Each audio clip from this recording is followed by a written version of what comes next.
Hello বন্ধুরা, আপনারা কেমন আছেন? আশা করি অনেক অনেক ভালো আছেন। তো চলে আসলাম আবার একটি নতুন ভিডিও নিয়ে। তো বন্ধুরা, আমার পেছনে যে রসুনের জমিটা দেখতে পাচ্ছেন, এই জমিটাতে কুকড়া লাগা রোগ লেগেছিল। মানে পাতা কুকড়িয়ে যাচ্ছে, পাতা নিচের দিকে হয়ে যাচ্ছে, সেই ধরনের রোগ লেগেছিল। তো আমি এটা নিয়ে খুব ভারী দুশ্চিন্তায় ছিলাম।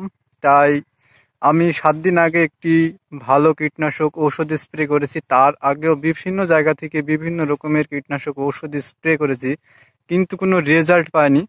তো তারপরে আমি যে স্প্রেটি করেছি 7 দিন আগে, সেটা দেওয়ার পরে আমি যথেষ্ট ভালো রেজাল্ট পেয়েছি। তো আপনাদের জমিতে যদি রসুনে কুকড়া লাগে বা পাতা কুকড়িয়ে যায়, পাতা নিচের দিকে যায়, তাহলে এই স্প্রেটি আপনারা করতে পারেন। আশা রাখছি ভালো রেজাল্ট পাবেন। তবে একটা কথা, আমি যে ওষুধটির নাম করব, সেটি আপনি যে দোকান থেকে বা যে ফার্মেসি থেকে নেন, আপনি অবশ্যই তার সাথে ভালোভাবে জেনে শুনে ব্যবহার করবেন।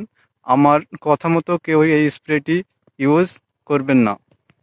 তো বন্ধুরা, আমি সেই স্প্রেটির নাম বলবো। তো তার আগে দেখায় আমার রসুনটা এখন কি অবস্থায় রয়েছে আর কি অবস্থায় ছিল। তাই ভিডিওটি একটু স্কিপ না করে সম্পূর্ণ দেখুন। তো আপনাদেরকে দেখানোর জন্য আমি এখন ব্যাক ক্যামেরা অন করছি। তো বন্ধুরা, এটাই হলো আমাদের রসুনের জমি। দেখুন, এখন কোনো গাছে কুকড়া নেই, কিন্তু এর আগে আমি খুব ভারী দুশ্চিন্তায় ছিলাম। বিভিন্ন রকমের কীটনাশক ঔষধ দিয়েছি কুকড়া লাগার বিষ বলে, কিন্তু আমার অনেক পয়সাই নষ্ট হয়েছে, কোনো রেজাল্ট পাইনি। কিন্তু 7 দিন আগে আমি একটা ভালো কীটনাশক ঔষধ দিয়েছি, তার পরে দেখুন গাছ অনেকটাই সোজা হয়ে গেছে।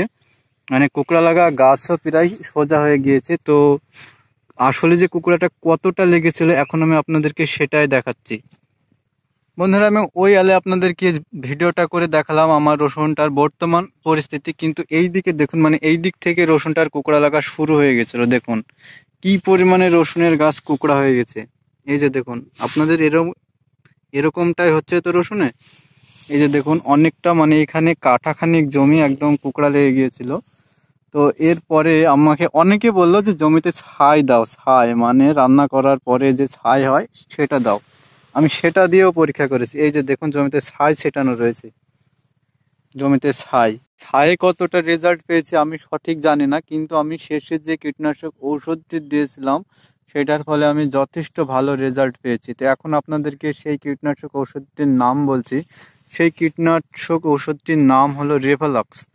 এই স্প্রেটি আমি 7 দিন আগে করেছিলাম, প্যাকেটটি আমার কাছে নেই, আপনাদেরকে দেখাতে পারলাম না। আমি খুব দুঃখিত, কিন্তু ইউটিউবে রেভেলক্স বলে সার্চ করলেই আপনারা সেই কীটনাশক ঔষধটি দেখতে পাবেন। আপনারা গুগলে গিয়েও সার্চ করতে পারেন। তো বন্ধুরা, এই রেভেলক্স বিষটি বা কীটনাশক ঔষধটি স্প্রে করার আগে এই ঔষধটি স্প্রে করার আগে আপনারা অবশ্যই যে দোকান থেকে নেবেন তার সঙ্গে নিয়মটা জেনে নেবেন। তার কারণ আমি আমি আমি একজন ভ্লগার, আমি এটা দিয়ে রেজাল্টটা পেয়েছিলাম, মানে কুকুরা লাগাটা অনেকটা সেরে গিয়েছে। এই কারণে আপনাদের জন্য এই ভিডিওটা বানালাম আর কি। তো আমার কথায় কেউ এই রেভেলক্স বৃষ্টি দিবেন না। আপনারা অনেকেই দোকানের সাথে পরামর্শ করবেন, তারপরে সেই স্প্রেটি জমিতে দিবেন। তো বন্ধুরা, আপনাদের এই ভিডিওটি যদি একটু উপকারে আসে, তো অবশ্যই একটা শেয়ার করে দিবেন এবং এই ভিডিওটাতে একটা লাইক দিয়ে চ্যানেলটিকে সাবস্ক্রাইব করে রাখবেন আরও নিত্য নতুন ভিডিও দেখার জন্য। আপনাদের অসংখ্য ধন্যবাদ ভিডিওটি সম্পূর্ণ দেখার জন্য। আপনার দিনটি শুভ হোক।